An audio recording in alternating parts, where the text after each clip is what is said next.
Okay. Did it work? Are we going? Are we back? Let's see. All right, cool. We are working now. Perfect. All right. Round two. Trying again.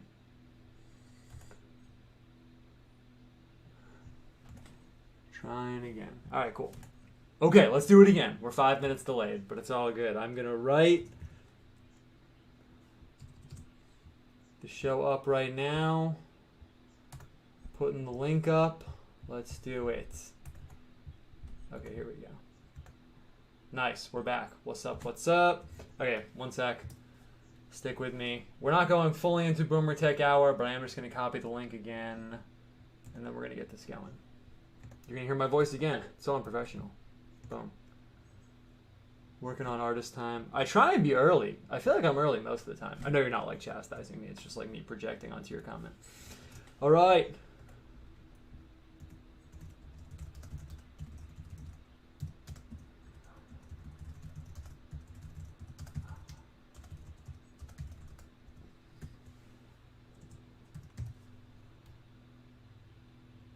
Boom. I tweeted it. We're here. We're here. Yo, what's up? What's up? All right, cool. We're kind of back on schedule. Normally we start at like 7:10 anyway. I'm going to throw my gloves on. I thought that I would experiment with having the internet plugged in with a wire. But then as I got this box of gloves out, I realized that I was watching the wire like fall out in real time from the side of my computer, which is leaning up against something. So... maybe that's not a big deal.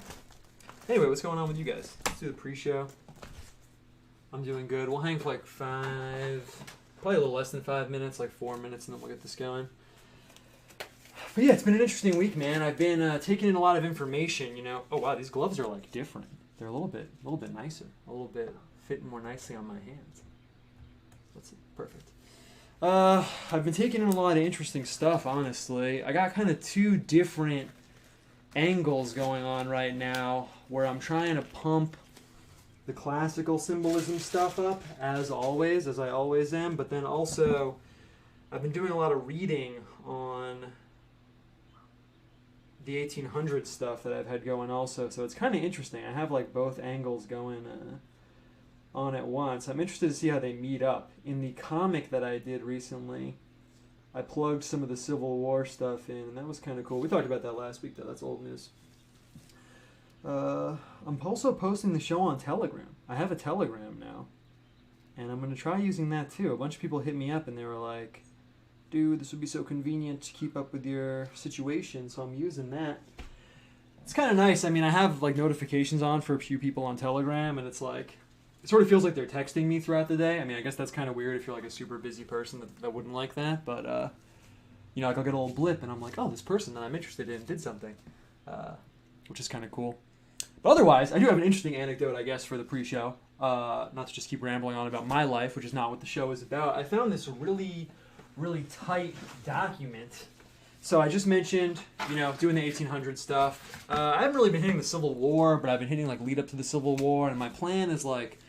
my studies always kind of meander through different topics, which you probably know if you're watching the show. And my plan is, I want to get a grip on like the theological arc of the 1800s for America, and then poke in and see how it affected like certain things in the Civil War, but more interestingly, like hit like all the different sects and groups that popped up in that time. We talked about it before because it's something that really interests me. But in the 1800s, you know, seemingly like hundreds of different manifestations of Christianity like popped up all over. So I want to hit that and see what it has to say about modern Christian situation, American vibes, you know, modern Christianity in general.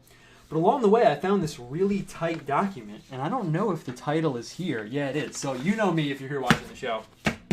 Imagine trucking along, and you're me, and you hit, boom, this document, which if it's too small to read on whatever you're reading this on, it's called The Southern Confederacy and the Pope.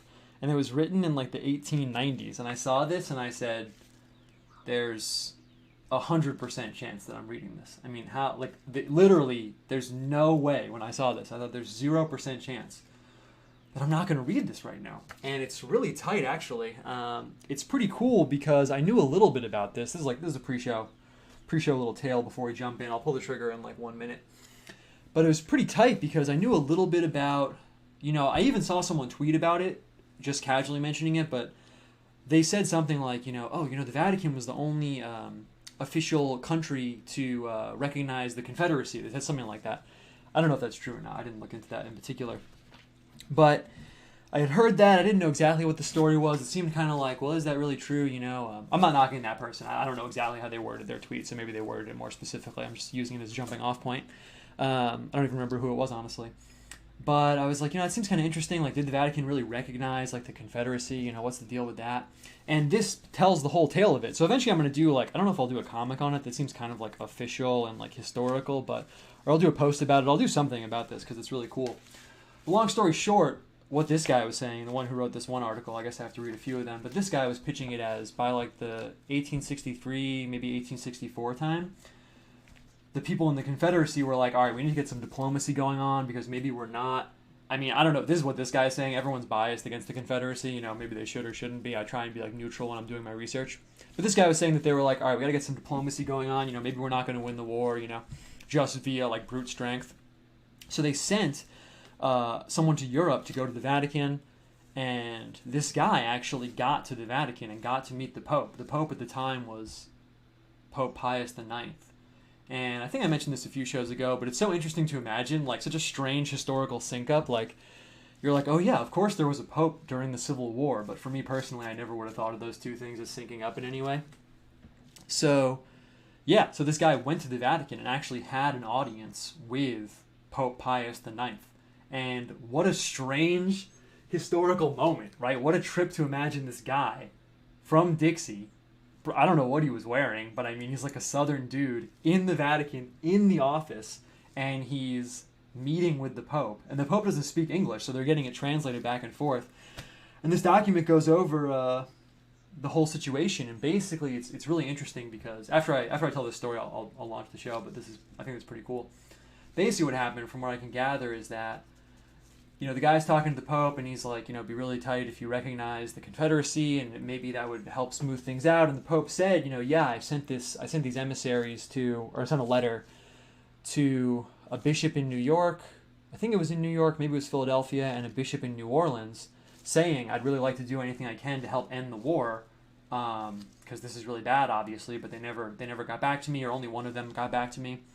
But long story short, they end in this interesting place where the Pope's saying, yeah, I want to do whatever I can to help end this brutal, horrible conflict, And I'm going to write a letter about this, and I'll write it to Jefferson Davis, who, in case you don't know, is the leader of the Confederacy at that time.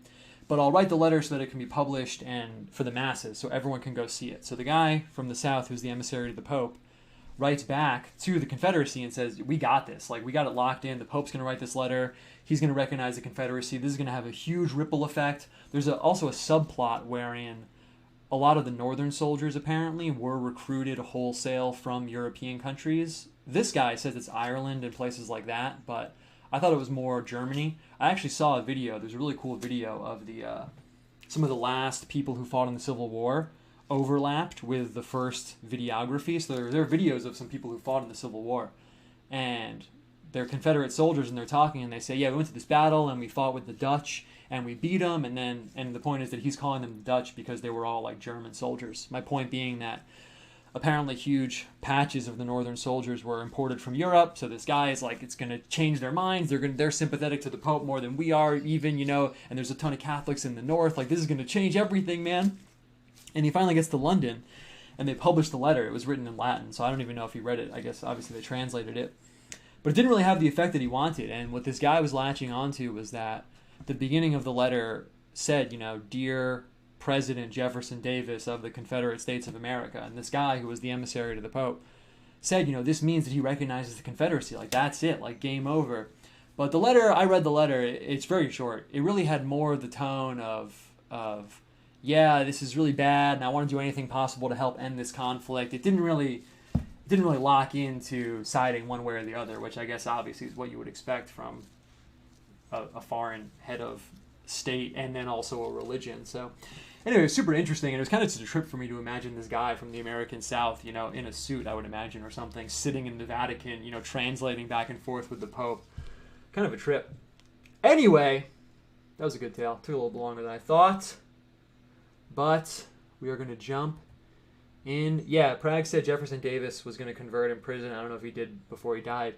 Yeah, it's interesting. I want to poke into like what actual denominations the different like Civil War leaders were. I think when I was reading, it said something about Jefferson Davis like going to an all-Catholic school as a kid, but he was the only person that wasn't Catholic, which I thought was kind of humorous. Doesn't really mean anything though. Speaking of things that don't mean anything, you know, it's time. It's time. It's time right now for the intro. Let's do this.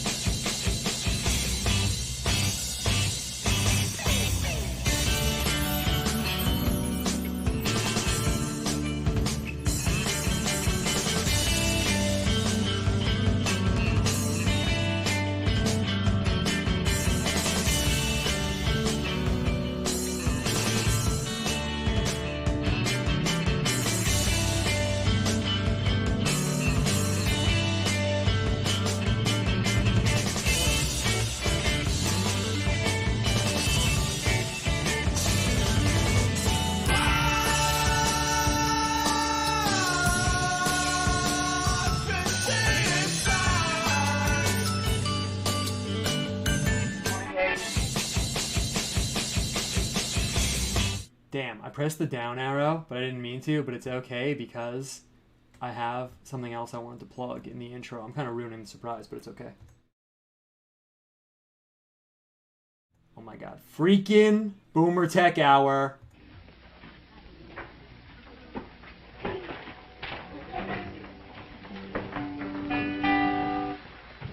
I believe it's time we should start the service. And we want everybody that's here, that's got the Holy Ghost, to get in the service, put something in the service. And if you haven't got the Holy Ghost, come and seek the Lord and get it, because you need it. Amen. And I like to say this too, just be yourself. If you obey the Lord when we don't have photographers around, well, obey Him when we do.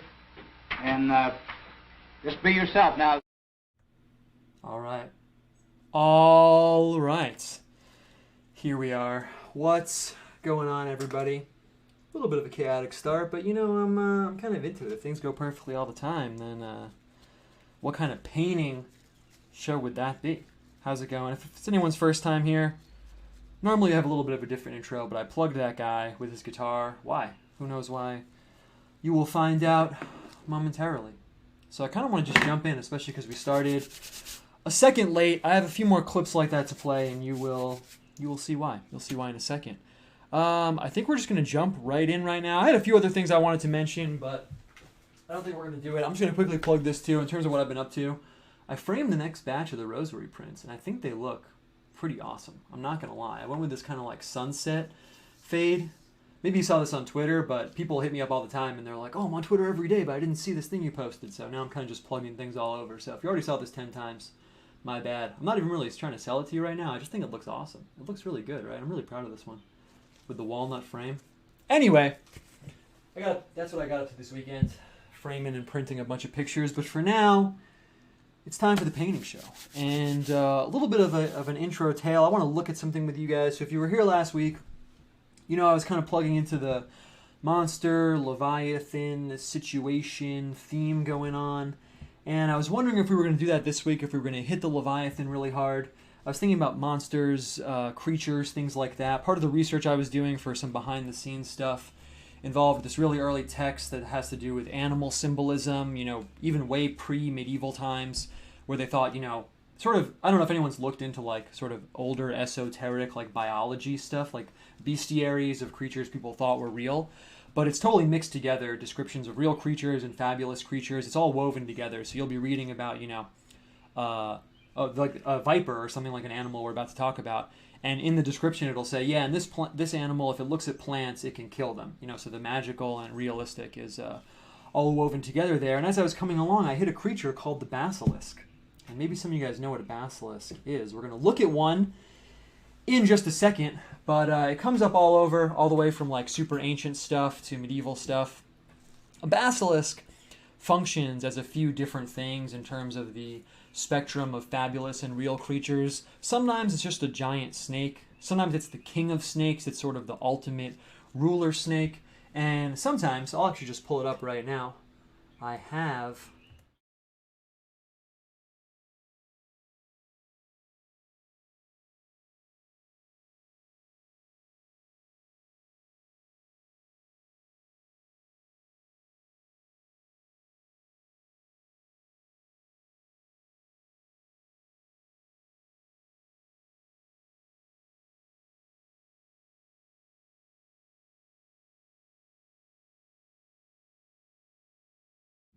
damn, it really is Boomer Tech Hour. Hold on one second. I have to put my mic on the picture. Hold on just one second.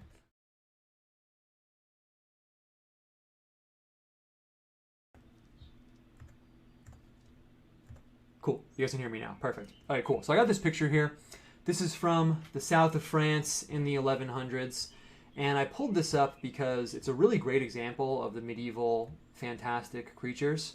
I was saying, when you couldn't hear me because the mic isn't synced up to the picture, but now it is, that eventually as you go deeper and deeper into looking at just more of this stuff over and over, it's not even really a like high IQ scholastic thing, just looking at it a lot, you get a little bit more of a taste for the different styles that are sort of subgenres of the medieval style. And I really like this one a lot. I think the person that carved this did a really awesome job. And I'm just going to zoom in here. I'm going to make these like super big so we can really see them, even if you're watching it on a small screen or something. And we have a few different animals here. Down here in the bottom left, I think this is something called a manticore. It's like a lion that often has a human head. Making this really big. Perfect. One more pull. Perfect. It's a lion that has a human head, and then it has the tail of a snake. So you can actually see... Okay, perfect. I didn't realize that would be so hard to make big. You got this lion here, human head. It's got a little hat on, which is pretty cool. And then the snake tail is coming around and biting itself. So that's one medieval creature. Over here, this is a pelican. This is what they thought pelicans looked like. It's not too bad, actually, except for the beak being so small. You guys probably know this is pretty classical, like Renaissance Christian symbolism, but pelican stabbing its own beak and like feeding its young with its blood became a symbol of Christ. And here we got the creature that we really came here for. This is the basilisk. And for some reason, I couldn't really discern why. I don't know if there's a legit academic reason, but eventually the basilisk has this rooster head. And it's this really strange mix of a rooster with a snake. And how those two things are mixed together is somewhat arbitrary. It's also, there's an animal called a cockatrice. I don't know if you've seen that before, but for some reason there's this mix of like rooster, lizard, snake creatures. And I really liked this one, so I thought that's what we were going to jump into right now. If you were here last week, it doesn't matter if you were or weren't, but just if you were, I did sort of very like primal drawing of like a lizardy creature. And I went back and did a few more because I was thinking, you know, I have this stock imagery in my brain of like what some of these creatures look like, but I want to go a little bit deeper. And one thing I noticed is the legs are often really awkward. And I really like the problem that this solves because with the rooster and reptilian together, you get to use the bird feet. The bird feet look really tight on here, don't they? They look really good. I feel like with the dragon feet and lizard legs, sometimes they look kind of stubby or weird. But using the bird legs with the talons, that's pretty tight. And yeah, someone actually mentioned in the chat, I didn't know if I was going to go into it or not, but yeah, there's a Gnostic deity called Abraxas that has that like roostery snake combo. There's probably a lot of like academic papers written on it. I think it's just like a weird sync up, honestly. I couldn't really say why. We can speculate on the show if you want. Let's just go along here. There's a few other cool creatures. We're not going to go into them too much, but the style is really tight. Look, this guy is like an archer with a lion body. That's pretty sick. And over here, just have a lion, good old lion representing Jesus. But we're going to start with the basilisk over here. So I thought we'd do an image of a basilisk, and I was like, you know, it's perfect because, sorry, this is kind of a long intro, but I think it's interesting. There's a verse in the Bible I really like in Isaiah that says something like, you know, if you're blessed or the child who's weaned will be able to thrust their hands into the den of the basilisk, right? So I got my little book out, my concordance, and I thought, it's time. Let's look it up. And I opened it up. In case you don't know, this kind of book tells you where everything is in the Bible. It's sort of like a map of like different terms in the Bible. Looked up basilisk. Wasn't in here. And apparently that term is only used in the Dewey-Reams translation. The Dewey-Reams translation, people call it the Catholic KJV. That's kind of what it's like. I mean, of course, that's a weird comparison, but that's kind of what it's like. And everything else uses the term viper or asp or adder, which are all these different terms that mean basically a beast mode snake, a really buff, tough, king of the snakes type creature. So I thought it would be more scriptural, but apparently it's only used in that one translation. But we're just going to go for it with the basilisk. And there's one more thing I want to show you guys before we jump in. So I was going to make this connection. I'm still going to make it. But that verse where it says, you know, the child who's weaned will thrust their hand into the den of the basilisk.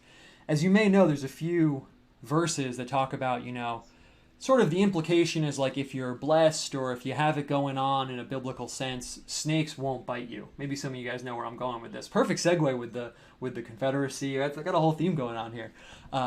Because there's something I wanted to mention. That's why I played that clip in the beginning about snake handlers. I think we've talked about it before on the show, but in case some people don't know, there's a subset of American, I guess they're kind of Baptist, but really they're Pentecostal. They're not Baptist, like they're sort of a weird subset existing in a few overlaps. I used to call them snake handlers, but they literally handle snakes. So they read the scriptures, and in the scriptures where it says, basically, if you're blessed, you can drink poison, and snakes won't bite you. And they were like, all right, let's do it then. And they have these churches where they handle these venomous snakes and things like that. Some of you guys might have seen it, some of you haven't. There's a lot of videos of it, but a lot of the videos are very like Hollywood style, like blown out with like professional lighting and stuff. There's a documentary I really liked that clip was from in the beginning. It's called Holy Ghost People. It's probably one of my favorite like video things of all time, actually. And I went back into it and I thought, you know, they handle snakes in here, don't they? And they do. So it's pretty low quality footage, but I think it's really cool. Someone went to this church in West Virginia in the 60s and shot this really grainy black and white video. And they handle a snake in it, and it's super aesthetic. So I'm just going to play it right now. 28, 30, 59, 50, 59, 53, 59. Now, if anybody else feels like giving it, we will accept it. But I got what I asked for, and the scripture says ask, and you shall receive. Let me take them up. Where's God? Take them up. You take them up whether they want to come out or whether they don't want to come out. Take them. Amen. Feel like them. Feel like them. Thank you. Thank you, Lord. Glory to God. One brother said last night he had that big rattlesnake trained around testifying with us. And he says, I'd rather die this way than any way I know of. Glory to God, good folks. If God don't want me to die with a snake bite, he will not let me die that way. Glory to God. Said they shall take him up, so I had to take him out of there. Brother Adams couldn't get him out for shaking. I just took him out. Thank you. Okay. Let's tuck him up. That's all I know to do. Glory to God. That guy just got bit by the snake, by the way. Now, further I'm concerned, he's going to leave that blood on the floor. Bless the Lord. And that's God's word, good folks. If I die with this snake bite, it's still God's word. Just the same. God's word is just the same.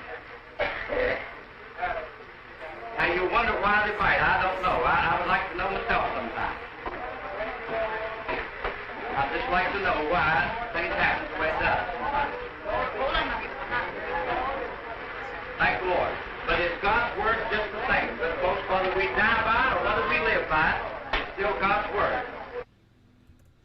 Cool. I just had to show you guys that. I thought that was too tight.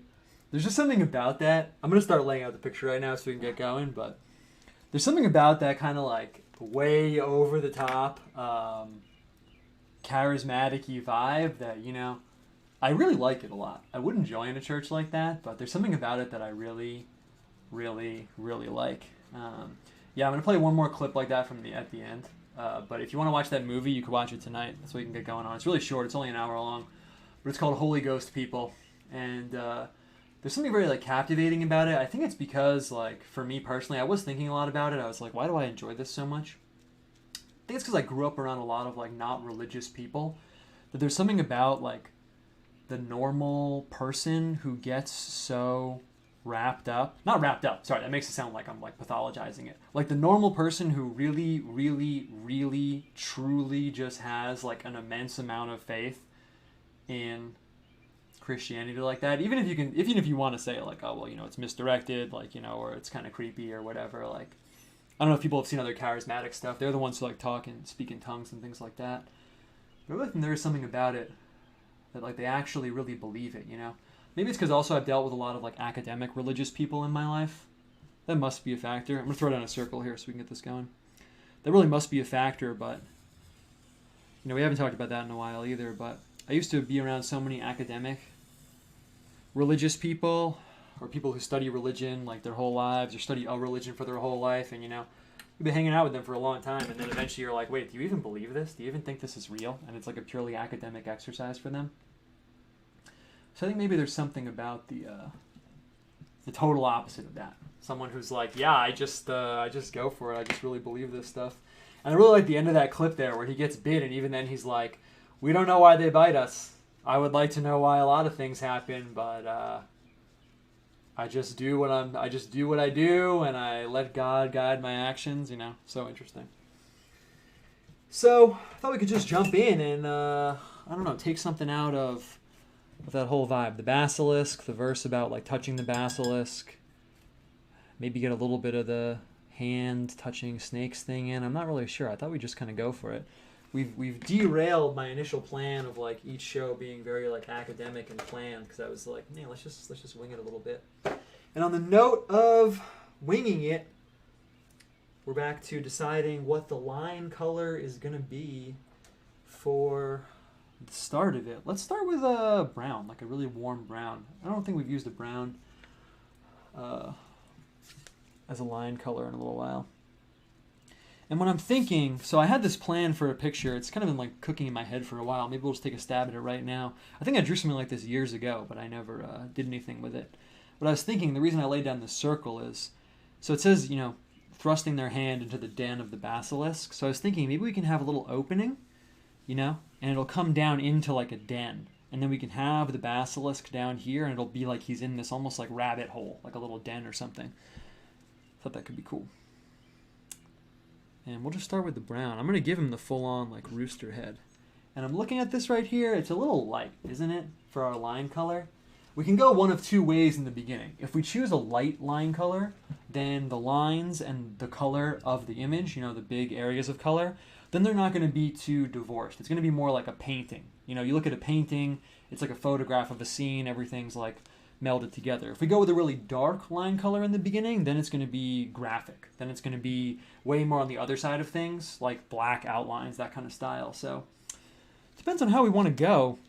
It's a little bit safer for me to use a darker line color, because then it's more high contrast. It just looks better when it's high contrast. But, you know, let's compromise. I kind of want to go a little wild with this one. We're starting late, so I kind of want to just bite off a little bit more than I can chew. Let's go with the magenta for the line color. We've definitely never done that, and I think that'd be pretty solid. Of course, this one's a little bit stuffed up, so we're going to grab a different magenta. Don't worry, I only have like 100 of them. This one's called Bengal Rose. Is this going to be too intense? I don't think so. I think we could definitely get away with that. Let's see. Let's see if this works. I'm experimenting with throwing down this tan paper right here, because then it's not glaring in your face. But if it doesn't work, we'll just change it up. And let's see. I'm gonna go middle style for the brush. I don't want to get too sucked into like stuffy little like tiny details, but I also want to be able to do things with some precision. So this will be good enough. And let's see. I haven't looked at the chat for a second. Snake Rooster Brex. Appalachian folk Christianity is very interesting. I have a book on it, and the spells are just simple prayers, and their sigils involve angels and Christ. I don't know if I've seen sigils from Appalachian Christianity, but that's interesting. I want to stop studying Christianity and start living it, said Chat Noir. Yeah, for real, dude. Yeah, you know, it's interesting. I mentioned this on Twitter. It's kind of an interesting angle for us to take for a second, but I had this dream a while ago. Sometimes I remember like dreams, and not that I think I'm like somehow special or anything, but I really do think my dreams sometimes have had like the significance of giving me like spiritual direction. And I had this dream that related to that, what I was just saying and what you just said, where, hold on a second, I don't want to mess this up right now. So let's see, with the rooster head, I'm going to have it facing in, kind of like the picture we just saw. I'm just going to go for it. Usually if I do a rooster, I like to start with the eye. Perfect. We'll do this one a little bit looser than we normally do. I'm not sensitive about like showcasing my painting ability, so I think we'll just kind of go for it. And the rooster has this weird thing about its face. Its eye is like nestled onto this little like red thing. You know what I'm talking about? So I want to give it room. Like the beak's going to come out of there. And we'll just kind of do up the plumage on the top. Might be a little bit too much, you know, but it'll match the wings. It'll match the style. I'm going to try and get a little bit of that medieval flavor in with the drawing. So that means this we'll also have to do in the same kind of style. We'll just come in here. Boom. Perfect. Perfect. Perfect. Do I want to have like dry brush him like that? Yeah, it doesn't really matter. Let's just go for it. So, you know, I watch a lot of stuff, and let's give him a big beak here. Perfect. A lot of the medieval artists I noticed, they don't know what particular bird beaks look like, so every bird just kind of has like a huge beak. It's kind of funny. And do we want to give it the different line colors? That was a really cool style we had going on for a second. Let's do that. Let's give the body a different color than the head. It's a nice way of adding like a little sophistication without having to go into full-on like oil painting mode. Let's see. Let's use a blue. I'm feeling kind of a blue or something, right? Do you think that'd be tight? I'm asking you, like, I mean, I guess if someone said something immediately, I could take your suggestion. But let's go with, I'm looking for Viridian. I'm looking for that dark, cool green right now. It's right here. So I basically have a whole story. I could tell it, but I think I've told it before on the show like years ago, or maybe last year. But one of the first things I saw that really like hit me about Christianity, oddly enough, it sounds so stupid, honestly, not to like be mean to him by proxy, but you guys know who Ray Comfort is? He's one of these like, I mean this very respectfully because the story I'm about to tell does elevate him and make him sound good, but like I feel like 99% of the internet would think of him as one of these like cringe, like really wholesome like TV evangelists who like stops people on the street and like asks them, you know, if they're like going to hell or not. And I saw him doing that when I was in this hotel room traveling, and it was back when I was still like drugs, occult, like all that stuff, and just him stopping people on the street and asking them, hey, like, are you going to hell? Really made like an impression on me because I was like, wow, I don't like have the same view as that guy, but that's pretty awesome that he's going that hardcore on people. And eventually I watched like a ton of his videos later, and I was going to say, especially now that I work doing graphic stuff and painting and drawing, I can just have stuff on in the background all the time. So I've watched like a ton of his videos, and he works with that guy Kirk Cameron and makes these like, again, the story I'm telling paints them in a good light, so I don't feel mean saying this, but most people would describe them as like really cringe, like wholesome family movies and stuff like that. I'm gonna put the wing in a different color also. We're just kind of gonna lean into the varying colors things right now. So yeah, I watched that, and I've seen a ton of his stuff and all of their show. And it's really interesting because he just goes up to people and asks them, like, yeah, you know, are you going to heaven or hell? Like, well, you know, do you think you're a good person? And everyone says yes. And then he says, oh, so have you stolen? Have you lied? You know, he goes through it, and they're like, he's like, you know, so you've done a lot of bad stuff, you know, but you just told me you were a good person, right? And that paradox really stuck with me even before I thought about, you know, changing teams or being Christian or anything like that. It really stuck with me. Because I was like, yeah, you know, I do think I'm a good person, but I do bad stuff. Like, how do I resolve this, like, conflict, you know? And that's something C.S. Lewis talks about in Mere Christianity that made a really big impression on me. You know, everyone knows what's right and wrong, but so few of us do it. I read that, like, over 10 years ago now, and that always stuck with me also.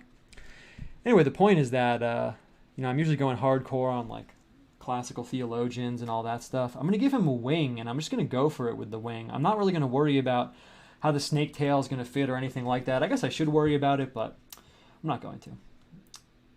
And I had this dream, perfect, where I was talking to someone, and they asked me point blank. So I'm sitting in some room with someone talking to them. I have no idea who it was. And they said, who's had the biggest spiritual influence on you? And the tone in the dream was that they were like, answer right now without thinking about it. You have to answer instantly right now. Who's had the biggest spiritual impact on you?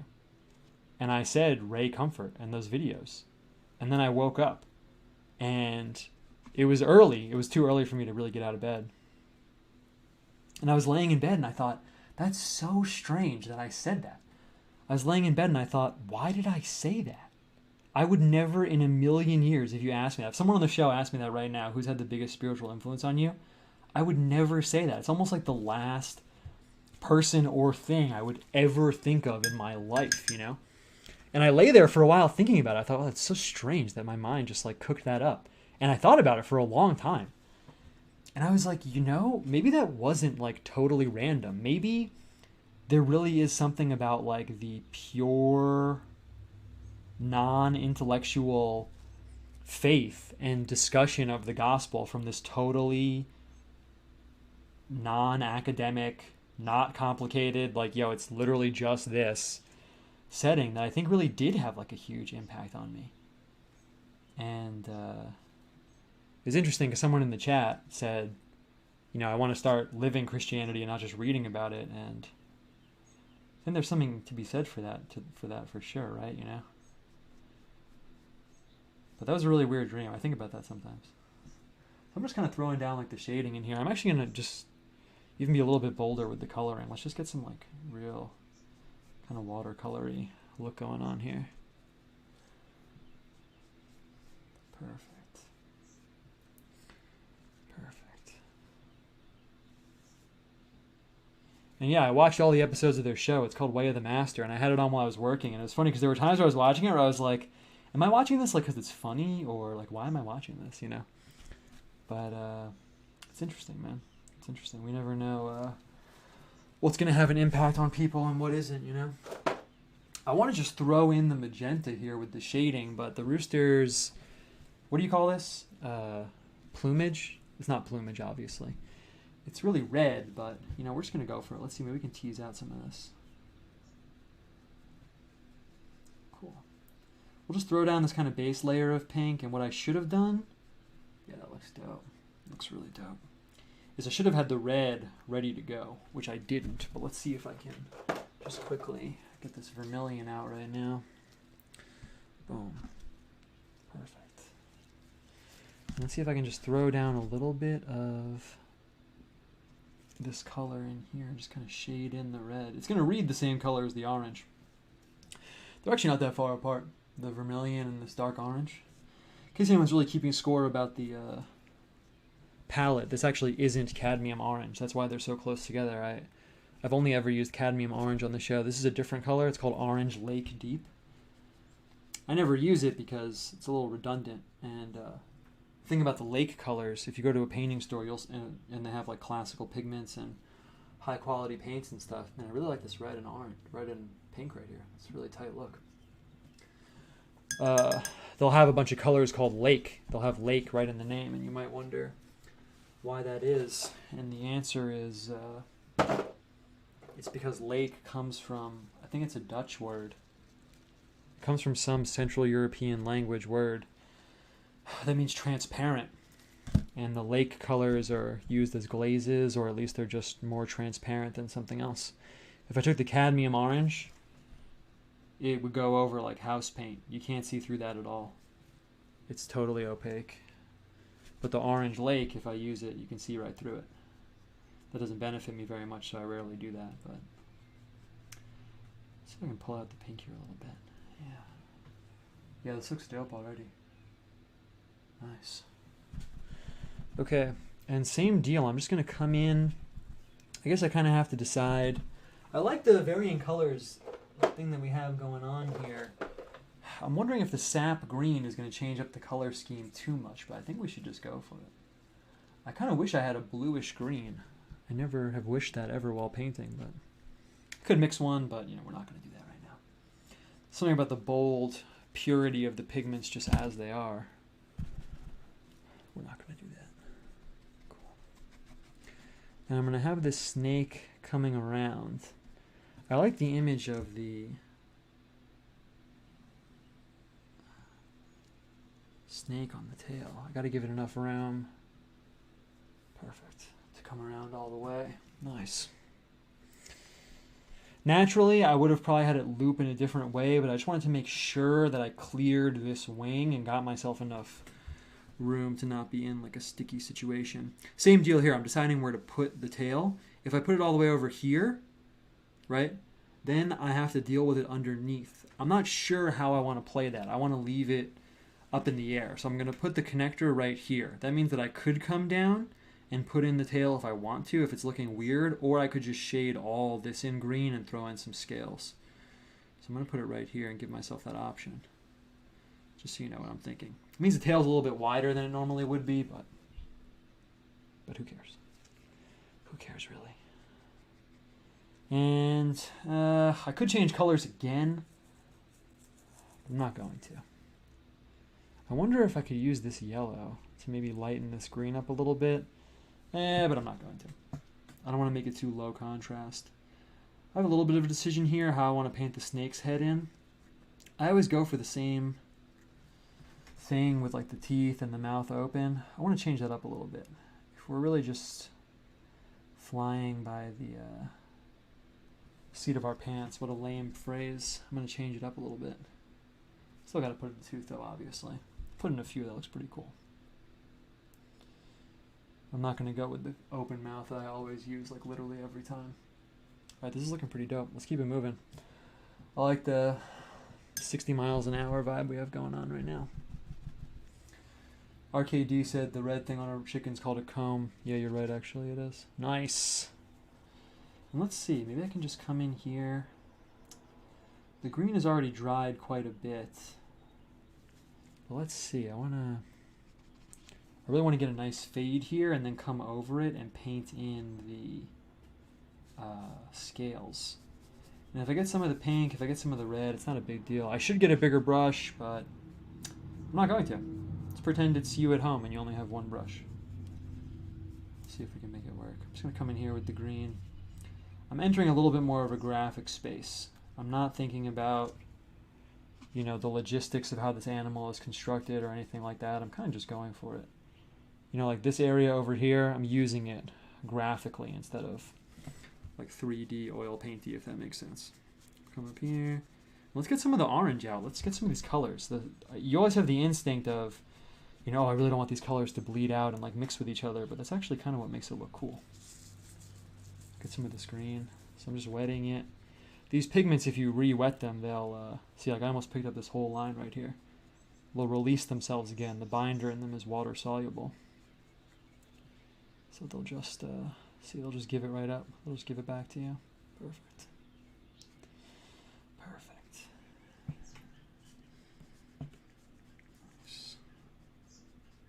And I'm going to come back in with this green. This cooler green. You can really see the character of this color because this green is naturally transparent.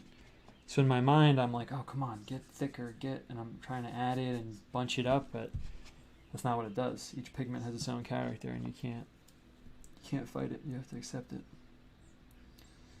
Perfect. Let this bleed out a little bit. I have the advantage with the wetness. These brush strokes hopefully will kind of dry away, but even if they don't, I'm going to come over and put scales on them anyway. And then we're going to throw in the brown on the outside. It's going to be tight. And I'm going to do the inverse on the snake. I'm going to come in and put a little green. Kind of try and bleed the green back in here. I was going to say maybe that was a mistake, but it actually looks kind of cool. I really like this texture over here though, so I'm going to leave it. And I want it to look a little bit more natural than it does right now. So I'm going to blot up the face a little bit. Cool. Just a little bit. How's that look? It looks okay. Yeah, that's a little better. Is it too high contrast now though? As you know, but it's worth reminding all of us, contrast is like what we use to tell the viewer where to look. So where there's high contrast, that's the painting saying, hey, look over here. This is the important part. Look over here. I wish I could take this down just like one shade. We're right back where we started. Let's roll with it. I even would like to pump up the orange here. Isn't this kind of a cool fade from the blue-green? You know, it almost looks like nothing, but let's see. Maybe we can bring out the orange a tiny bit. I could pick up some of the orange and drop it in. It feels a little crazy, but we're going to do it. We're going to do it anyway. Just be really careful. It's pretty good. How much do I want to push that, though? Should I push it a little bit too much? Should I do it? Tempting fate. That's about as much as I think we're going to push it there. It looks good, though. It's a good move. Except I want it to be a little bit more out here, too. Nice. Okay, cool. Okay, let's keep this moving. This is going really well. Other things. Oh yeah, we gotta throw down the feet. We have to throw down the feet. I'm gonna use I'm gonna use yellow ochre. This is really the color that we want. It's gonna say we're gonna use raw sienna. Raw sienna is a little bit more dead than the yellow ochre. Actually, is it the other way around? Let's see. Let's take a look at this. I'm getting a vibe from it, but not too powerful. Yellow ochre, maybe I spoke it backwards. Yellow ochre really is like the dulling color. I would use that to dull, like a woman's dress in a painting, or some wood, or, a faded shirt even. I might add some yellow ochre in. Let's look at the raw sienna. I think maybe this is the color we actually want. Yeah. It is. It probably looks kind of the same. I'll put them next to each other over here so you guys can see. I think next to each other you'll be able to see the difference. Otherwise, artistic-wise, it's so interesting. They're totally different, actually. Can you see? Yeah, you can definitely see. So we got two totally different colors here. This one's way more like alive and electric. I almost want to use the cadmium yellow, but I don't think this is going to be high enough contrast on the white.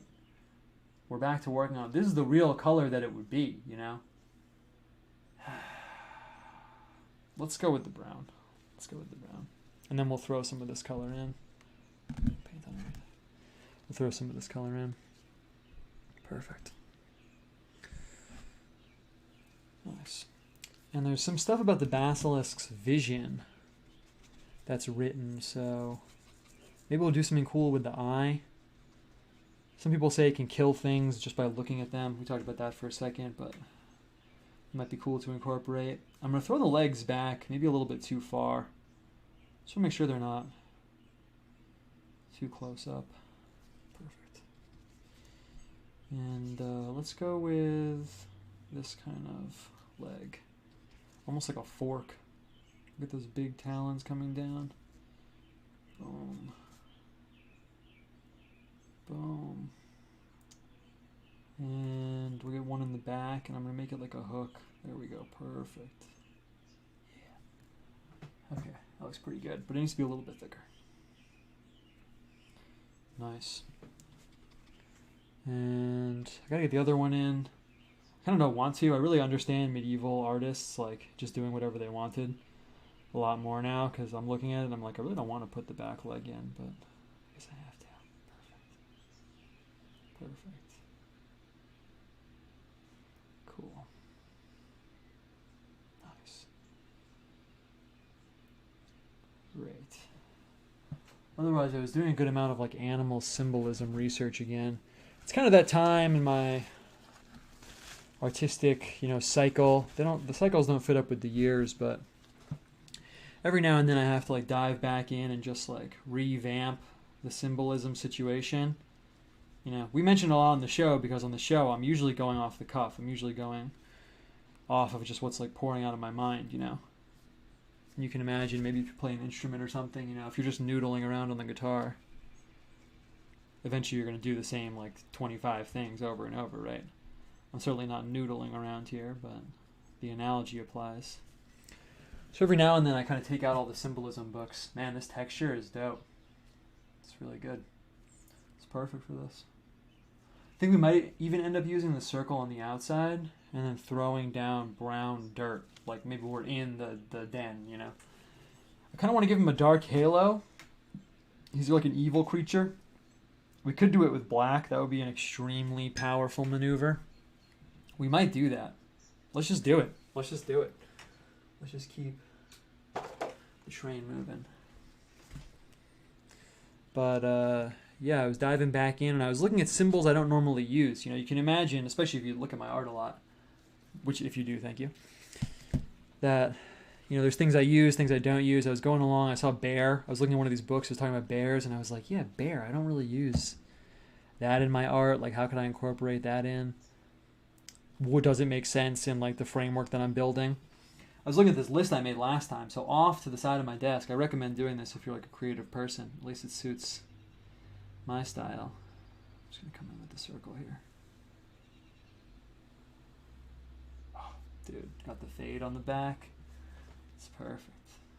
It's perfect. Cool. It's not exactly a circle, but I really like how that brushwork looks, so I'm just going to leave it. I like this fade. I almost like it so much, I almost just want to leave it like that, but I'm going to come in a little bit with the gray. Perfect. Yeah, so I was going to say, I have this paper off to the side of my desk, and it's literally just a list of symbols that I want to use. And I've basically like squeezed all the, you know, blood from that stone. It's got a bunch of stuff I wanted to incorporate into my art, and I've done it. I'm looking at it right now. There's things like eclipse, acorn, wheel is on there, dove, feather, bee, anthill, labyrinth is underlined, crossroads, cow is underlined. We didn't get to that until very recently. Let's see what else is underlined. I'm just looking away. Chair, throne, lamp, kitchen, lock. Oh, basilisk is on here, and that's underlined too.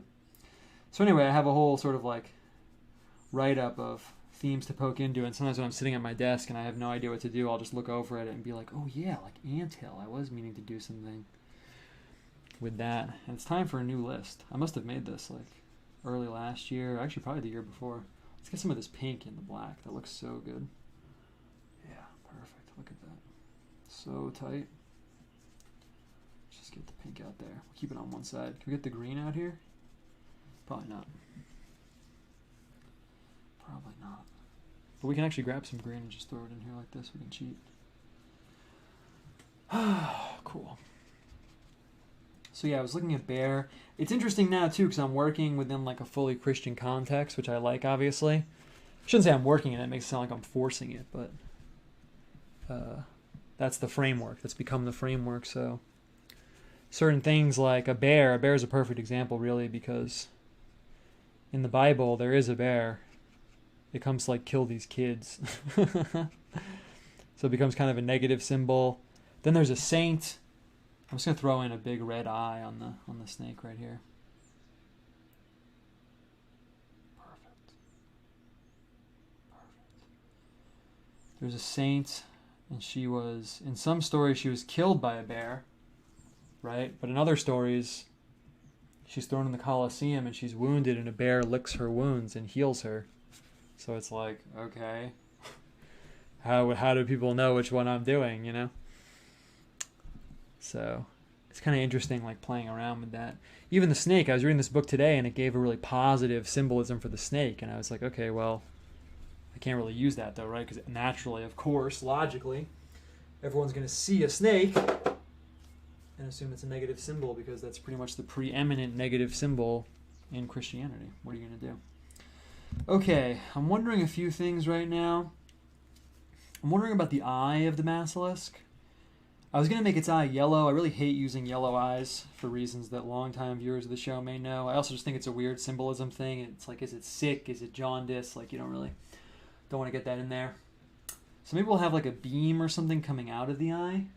I'm thinking that I just want to come in and put it in like a den situation. I played myself a little bit here because I was thinking that everything would be contained in the circle, but he's really close to the edge of the circle now. So I really have two options. Do I just come in with the brown and have it get really low down here and then have it get thicker near the top? That could be kind of cool. Or do I come on the outside and put this dirt around the outside and then it's like we're looking into the den of the basilisk? Really can't tell, but we gotta make a call. The idea of putting it on the outside sounds kind of cool. I'm thinking if we try and bring it close in here, we're gonna have to get these tiny little strokes. It's gonna look like wimpy. Wimpy is really the word that I'm thinking of right now. So Let's try to be a little bit more powerful. Maybe we'll even use like a huge brush and we'll just come in with all the different browns on the outside. First I have to clean this brush really quick. Perfect. Ooh, a little splash, but it's okay.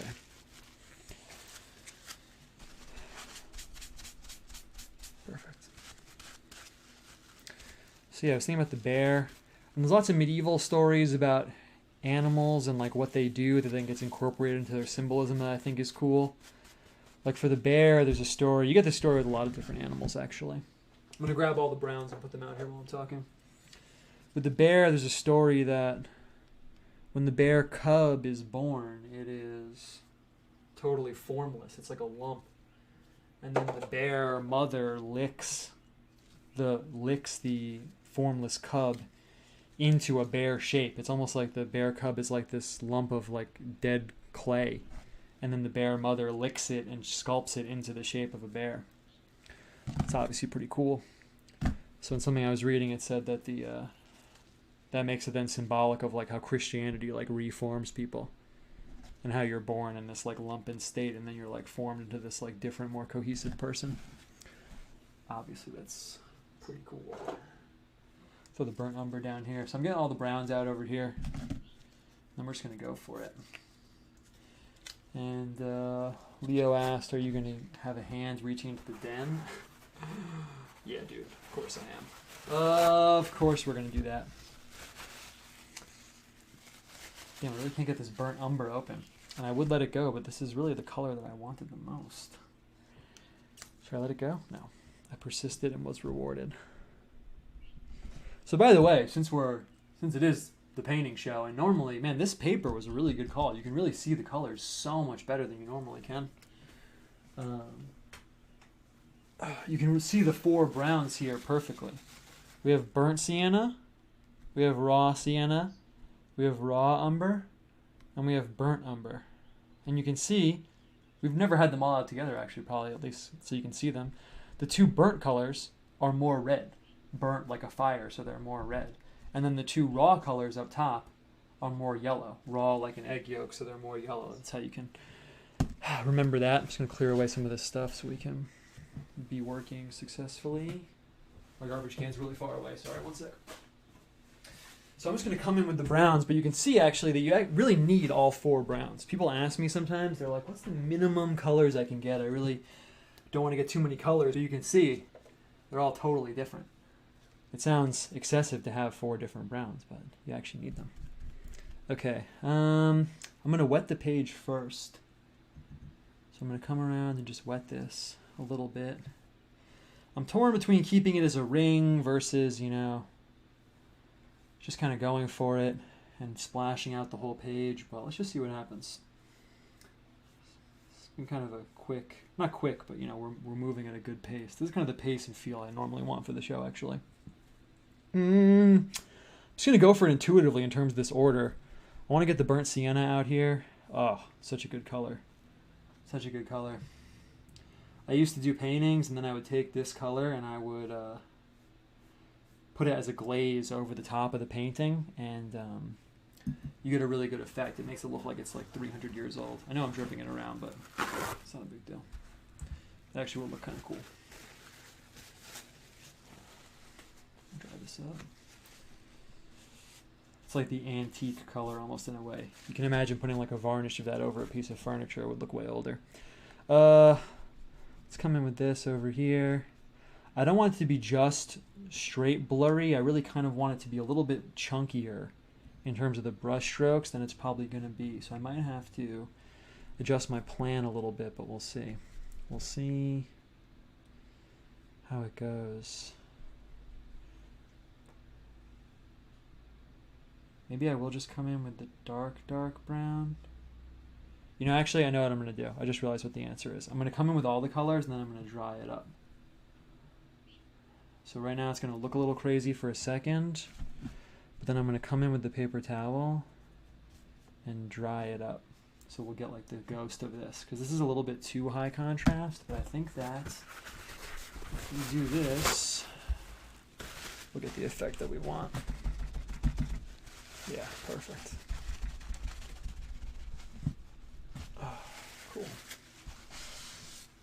close right there. We're close. That looks kind of cool. Close to the effect that we want. Let's see. The other ones look like dirt. Maybe my initial instinct of trying to use all the browns wasn't the right call. This is looking a little bit like dirt. Maybe we want this like ghosty fade on the outside. Maybe that's the way to go. Let's see. I'm going to come in with this color. Looking at that, I realized that the high contrast was too much. This is a nice, like, warm dirt color, and this color really goes with everything else. I didn't want the attention to be on the outside. That's kind of what I realized looking at that. It's all good. We can, like, readjust. And it'll be good to have a little bit of this, like, chaotic edge coming in. It'll look good. Okay. Pretty good about this. I'm going to dry it up one more time. What I'm really fighting is I should put a color in the background of the den here. I don't really want to do that, but I kind of feel like I should. Money Mike said, "What's up?" First time catching the show live. Excellent. Excellent. Okay, so I'm going to come in here. I'm just going to kind of like pick this up a little bit. Yeah, I think that's kind of the effect that we want. Should I just come all the way out to the edge of the paper? Maybe I should. Just kind of get this like fade going on. Yeah, it's a little bit better. And then I'll come back in and paint in this gap in the top. Cool. Yeah, this is, there we go. Just clicked right there. Just finally was like, okay, yeah, that's the answer. Come down over here a little bit. We'll even just, we have enough pigment on here, we can kind of just come through. Cool. Okay, that's looking pretty solid. And now I feel like I don't really need to come in and tone this. It seems like I should, but I'm really fighting that. I'm fighting the urge to tone it because we have such a nice like graphic thing with the colors washed around there that if I come in and have to start like click, click, click, click, click, like putting it around the outside, it might ruin it. But maybe we will have to come in and do that eventually. So I'm going to paint this opening up here. I left it a little bit too small, so I'm just going to actually paint over it and then dry it up again. Cool. Perfect. And sort of the symbolic space that we're in with the medieval creatures. If anyone wants to ask me anything, we can talk about anything you want. I mean, of course, I have an infinite number of things to talk about, but if anyone wants to ask me something, you can. But I really like the symbolic space that we're in with the medieval creatures that are like semi-biblical but explicitly Christian and everything. I think that's a really solid space to operate in, and it's a zone I want to go more into. I have this brush. Am I going to change brushes this late in the game? We did the whole painting with the one brush. Where is it? Let's just... I'll land in the middle somewhere. I'll land in the middle. I'll land right here. I'm going to paint in this hand right now. I think there is something to be said about that space where it's like theological and fantastic at the same time. It's almost like the space of the Arthurian legends. I've been talking for years about how I really want to like open that up and get in there, but there's something about that space where it's like, this is just a story, but it also has like theological implications that I think is really solid. And it just feels really like a fertile space to open up, because all the time when I'm working with like straight theological imagery, I'm like, oh, I don't want to be like disrespectful, you know, which is a good thing to think, but at the same time it's good, like your Arthurian legend space or something like this, you're able to get at these like theological virtues and values and like themes and interplay of different forces in a way that doesn't involve depicting like sacred figures and things like that. Okay, we gotta throw this hand in right now. We got a few options. The verse that we're working with, I didn't even pull it up, but it's like the child who's weaned. It's sort of like the blessed person is able to thrust their hand into the den of the basilisk. I was going to use one of the browns or something, but what I'm really thinking is this magenta is such a powerful color. I might use that. I might use the magenta. I mean, I'm tempted to even do something crazier because we have this dioxazine violet that we never use. It's the coldest color in the whole arsenal, which doesn't really make sense in terms of you know, the image. Coldness represents like being far away from God usually. And God's warm, right? He's like the warmest thing. So, but maybe one of these blues, maybe this Prussian blue is a good call. We never use this color, and I think there's something about it that, like, I'm wearing a glove so I don't get paint on my skin and I have a tear in it. There's something about this color I think will work for this, so let's just go for it. We've trucked along quite nicely, and what I'm imagining is I might be able to get a fade of the blue coming out from the hand. Then we might be like near done. But if we need to tone the background, we will. I don't think we'll need to, but let's see. I have high hopes for this color. It's going to be really, really dark. It's going to look almost black. But then I'm going to pull some of the color from the outside. So let's just go for it.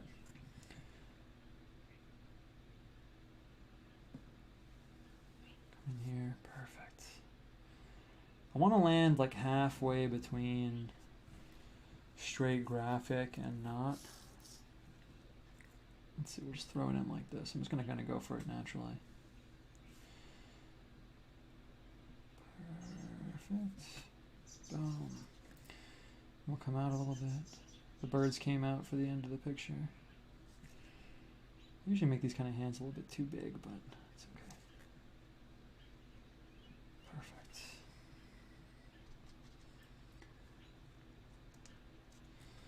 We're going to come up here. 1, 2, 3. Perfect. Now let's see if I get the effect that I wanted. I'll quickly try and... I'm going to try and pull out the blue from the outside. So what I'm going to do is wet these fibers. I'm going to wet the paper all around here just to like prep it.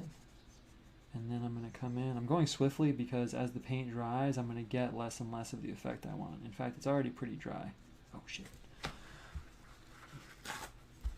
I'd like to just have that thumb be perfect, but if it's not, it's okay. So already I'm going to have to come in with like the pigment itself right off the palette. I really wanted that bleed, you know, where it like comes out like totally, but it's okay. I'm going to make sure this is really, really damp so that when I come in with the pigment, it has the effect that I want. Blue is a good color for this because honestly it fits really well. Nothing else in the picture is blue. It fits with the other colors. Blue, especially dark blue, is basically like Virgin Mary color. So it fits with like, you know, the theme. I really don't know what's going to happen when I do this, but I hope that... There we go, perfect. See, all the pigments behave differently, and I very rarely use the Prussian blue, so I wasn't exactly sure what it would do. Some pigments, if I did what I just did, would like bleed out, like totally. It's kind of the effect that I wanted.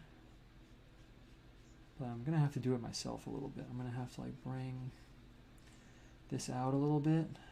And you know what I'm going to do? I'm going to try and pull a little bit of a skilled maneuver here because I'm just going to go in with the blue. Might have been a little bit much, but it's time. It's time to make bold decisions. I'm going to come in with this blue, and I'm going to put another color inside it there. I'm going to come in with 2 other colors, actually. So I'm going to come in with the red. This is actually the orange lake, but this might be a bad call. I'll grab the actual color I wanted, this cadmium red. Yeah. Let's see if I can get like this red glow in here. Oh, I love painting wet and wet. It's like so powerful. Wet and wet is like the technical term when it's like you're putting wet paint into like the wetness. And that looks so good. Let's just come in with the yellow. Let's see what happens. When I'm working this fast, if you're really watching the brush and everything, a little bit of the other colors get in the new colors, so it's not as loud and bright as it would be. That was cool too. The yellow pushed away the orange a little bit there. I'm just gonna come in here. I might need to come back and paint in the lines of the hand again. Yeah, I will need to do that. It looks pretty good. Looks pretty good. Okay, and I'm gonna grab even this magenta. We're going to get this out here on the outside too. The paint's getting less wet, so yeah, that looks dope. Perfect. I like that. I could dry it up a little bit, but I don't know. Is it too intense? I'm kind of feeling it, honestly. Maybe I'll do this. Maybe I could dry up the front a little bit. I'm like wussing out by doing that. I should just commit and just roll with it. Yeah, that looks really good. Okay. Where'd it go? Oh, cool. I literally can't even keep track of what brush I'm using. I'm so like zoned in. Okay. I like how that looks, and it's gonna dry really solid. It's, you know, that was so like loud and powerful. It's making me feel like I have to punch up other places. Oh, this is perfect. You know what we're gonna do? This might be the last thing we do. I gotta throw in the scales. That's what this is missing right here. That's the issue. We need like some deep, dark scales on this guy. I got a few options here. I could come in with the totally dark blue scales. I'm gonna fix that probably on the hand. I actually kind of like it, but I'm probably gonna come over here with the blue. For the scales, I could go with the straight vermilion. It's not as dark as I want though. The vermilion is transparent if you're keeping score. But it would make a nice like fade coming around. You know, I don't know. Should I come in with the blue scales? It might be too powerful. It literally might be too powerful. I really can't tell what to do right now. Usually when I can't tell what to do on the show, I like making a powerful decision, so let's do it. I think it's going to work. And I'm going to come in here. It's going to be really dark, but I think we should do it. I don't want to make like a lame, wussy decision out of fear. Sometimes when I do this, I make all the scales going in one direction. Perfect. But I'm going to have them bending with the flow of the basilisk down here. I have another option, which is I could make them fade. You know, I could slowly mix in the other colors, or slowly mix in a green or make it more transparent. That looks really dope, actually. We need at least another layer or two of that.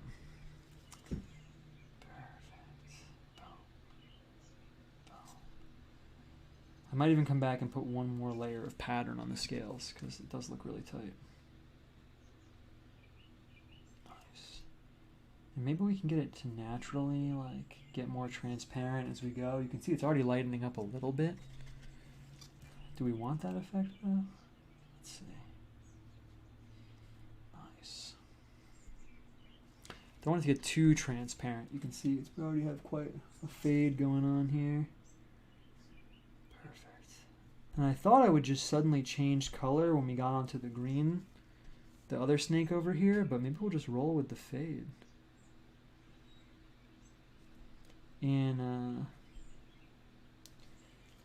some medieval images, I first learned this in Asian art, but I think it's a Western thing also. It's been so long. Honestly, like, not to be like, oh, my galaxy brain can't even take it anymore, but like just reading so much stuff and going over some stuff. I forget if I first read this in Western art history and then saw it in Asian art history also, or if it's the other way around. But either way, I saw it in both. Some artists talk about, at least one I've seen in both places, they talk about how you put one of the scales backwards. And then that's the scale. There's like a legend that like if a knight or a warrior hits the backward scale, it'll instantly kill the dragon. I think Robert Beer talks about that in his book, which is called Encyclopedia of Tibetan Symbols and Motifs. I'm actually going to look. I'm going to look. If you heard that and you're really curious, bother me about it on Twitter because I'm going to check because I want to know where I first read that. But I think I've seen it in both, and I always remember that when I'm painting the scales. I always imagine just like quickly putting one in, like facing the wrong direction, or coming in with the backwards motif if I put a motif on top of it. Oddly, I haven't read that in any story. I've never heard a story where it's like the knight has to hit the backward scale. I guess it's a very like visual motif, so some artist probably just made it up eventually. Perfect. Nice. Looks really dope. And since we came this far, I'm going to put at least one more layer of pattern over the scales. What color should it be? What I'm going to do is I'm going to come in and put a little the second scale, like some scaled creatures. I don't know if they really have it, but they seem to have like 2 layers of scales. I could put it in with the green. Could put it in with the blue. I almost want to put it in with like a bright color. It's going to really change the framework here. I mean, we could put it in with the magenta. That would be kind of insane. Let's just do it. We're going nuts here. So what I mean is that where the scales meet, I'm just going to come in and quickly, boom, put a little second layer of the scales. And a lot of the Prussian blue, the first layer I did, is still wet. So that's perfect. But there's a second like subscale underneath here. Oh. Yeah, it's perfect. That's great. And sometimes then what you can do, if anyone's following along at home, then you can come in and put a pattern over those top scales again, and then you have like a fully fleshed out scale situation there. Maybe I'll show you what I mean. Maybe I'll do it here. That might be the last thing we do. And I want to lighten up that magenta a lot because I already took a little bit of a risky maneuver here, putting it over the top anyway. But yeah, it looks good. It really breaks up the space a lot. A lot of the pattern work in drawing is you kind of want to break over that little ledge of someone looking at it and being like, oh, well, yeah, someone just, they just put the bumps, duh. And it's like if you make the patterns complicated enough, eventually you cross over a line where it becomes more than like the sum of its parts. I'm not saying it's going to happen right now, but just in general. You can imagine seeing like a checkerboard in a drawing and it's like, well, yeah, they put a checkerboard in. I mean, I could really imagine doing that. You add a little flare here, change it up a little bit. And it's not too much of a jump to like some crazy Islamic looking pattern where people are like, wow, how'd you do that? Okay. Looks pretty good. I'm wondering if I want to add the last... It might become too crowded. What I'm talking about is like... I could come in and put a little hook onto each scale. Let's just do it really quick. That'll be the last thing we do. I'm going to do it in the Viridian. That's what I'm going to do it in. I decided.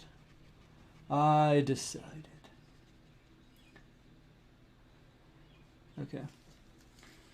And I'm going to come in and put this little, just like a little hook. And the magenta's going to bleed into it. It's okay though. It's kind of a dope fade, honestly, from the deep blue to the magenta to the dark green. We're not going to really harness it here, but it's a cool, like, atypical gradient. We're going to come in here. I think I actually got this pattern. I know, does it look like much? Yeah, you can see it. It's very subtle. But I think I actually initially got this idea from a Japanese wind pattern. There's a Japanese wind pattern. It's not exactly like this, but it has like some kind of bumps, and each bump has this little like flowy mark in it, I guess to make it look like the wind. And I've used it ever since. I actually got that. This is a good story to maybe wrap up the stream with, but I actually got that from a book. I used to go to the library.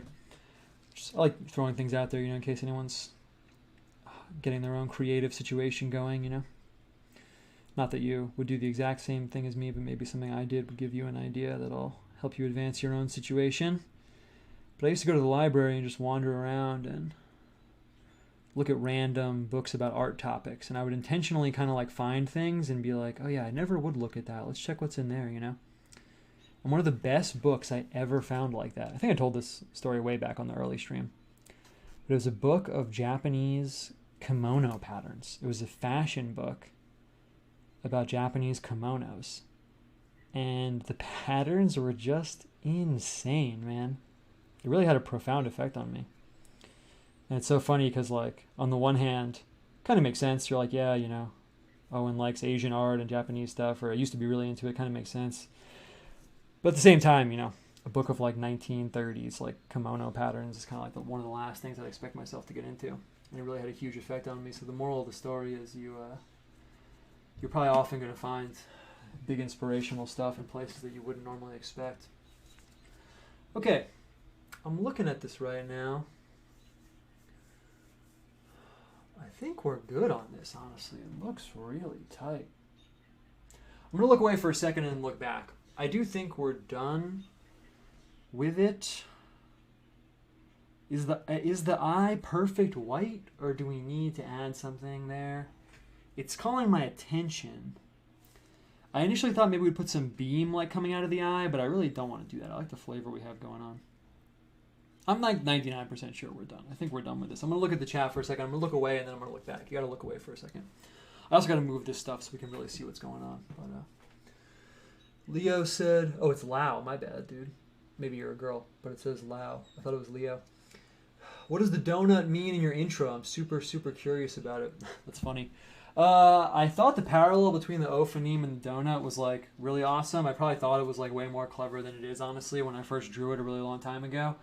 But it's kind of a perfect summation of my vibe in terms of like taking like the hardcore, like mystical, theological, spiritual, and blurring the line between, you know, everyday life, because those things actually aren't meant to be separate in a certain way. So it's kind of a perfect encapsulation of like what I'm about. You know, I'm walking around like at the gas station with my dog and thinking about like saints and like, you know, visions, Ezekiel's vision and stuff like that. So it's a perfect encapsulation of that, paralleling the OPHANIM and the donut, because it's such an unexpected parallel, but they are kind of structurally similar, but at the same time they have nothing to do with each other. So it's representative of blurring that divide. And when I first drew that years ago, I posted it somewhere and showed people online and stuff. And I was like, this is so... You know, you have an idea and you're like, man, this is so clever. I'm literally the most intelligent person of all time. It's just me. Tickles my own buttons. My wife commented that, you know, you laugh a lot at your own jokes. And I was like, well, I know my own sense of humor. Of course, I think I'm funny. It's kind of like that with art, too. I make art that I want to look at. So I guess if I come up with something I think is clever, like, you know, of course I like it. I made it, you know. Anyway, it's looking pretty dope. Man, I love having that tan palette. That was a huge visual upgrade. That's a moment of brilliance. I'm like hyping myself up, like I'm so clever. Moment of brilliance. I really don't think that about myself. It's all via the higher powers that happen to let the show run. Anyway, this is looking pretty solid, man. This is looking pretty solid. Oh yeah, wait, let's see. Do we have any more messages before we wrap it up? I studied the mathematics of mandalas, and the 4-part mandala is actually a donut shape. I saw it and I was freaking out. That's interesting. Yeah, I have to go deeper into the mathematical visual stuff. I was really into that for a while. I did the Benoit Mandelbrot, like fractal geometry and all that stuff for a while. But I do want to go into that. If you're really into math and visuals and stuff, you can hit me up, and if you want to send me anything, I'll look at it. Just, you know, in a friendly sense, not that I need to like judge it or whatever. Anyway, we're good here, man. This one came out really solid. I say at the end of every show, I always feel the need to recap, but you were just here. But I think the unexpected thing here was probably the colors. I really like how the colors turned out.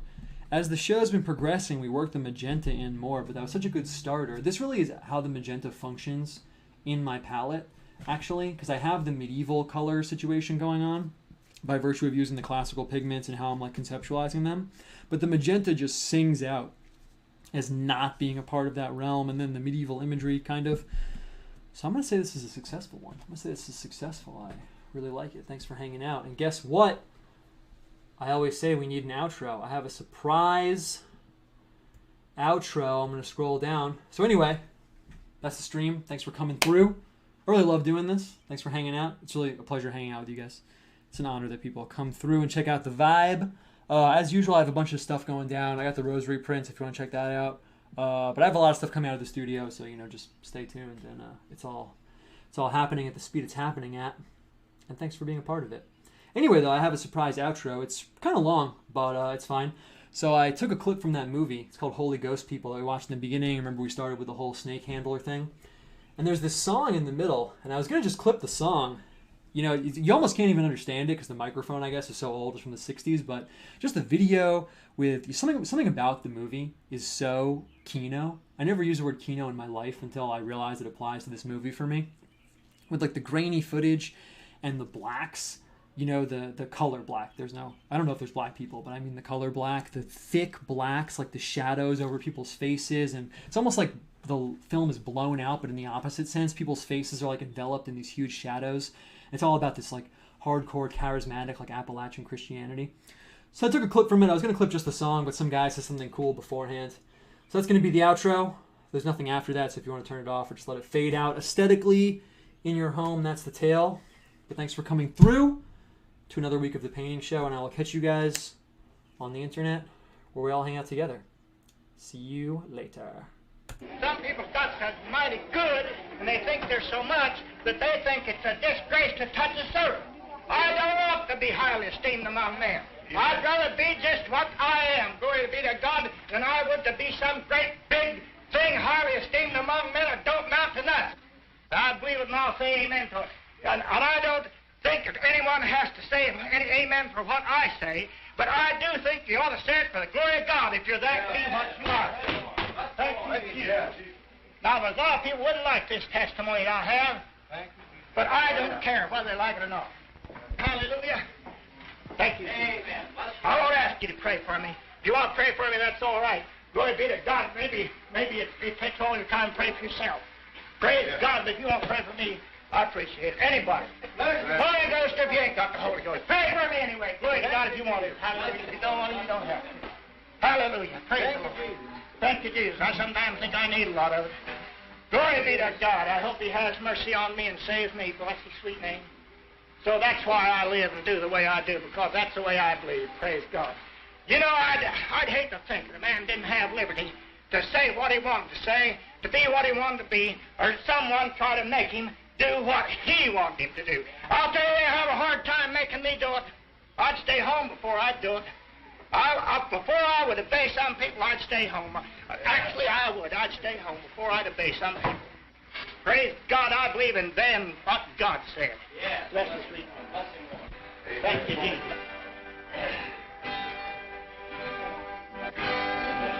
You don't nobody left down, I don't believe the Lord does. If you can't sing or play music, I tell you what you do what you can do. Stomp your feet, clap your hands, make a joyful noise unto the Lord.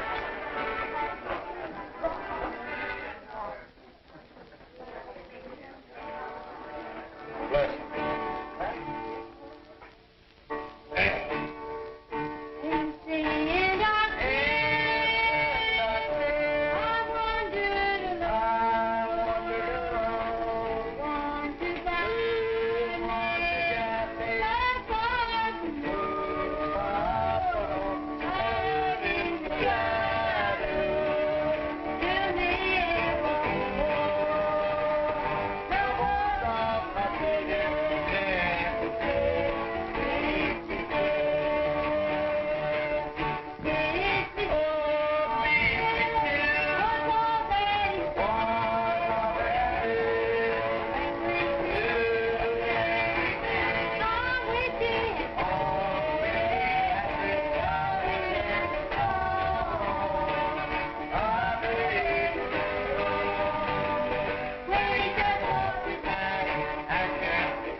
Redeem a time unto the Lord. Thank God for the brothers and sisters. I have really been pretty puny in the last few days, yesterday and today. I had a spell this evening. I thought I was about ready to pass away from here. I don't know when God's going to call me home, but whenever my time comes, I don't want to be dragging back.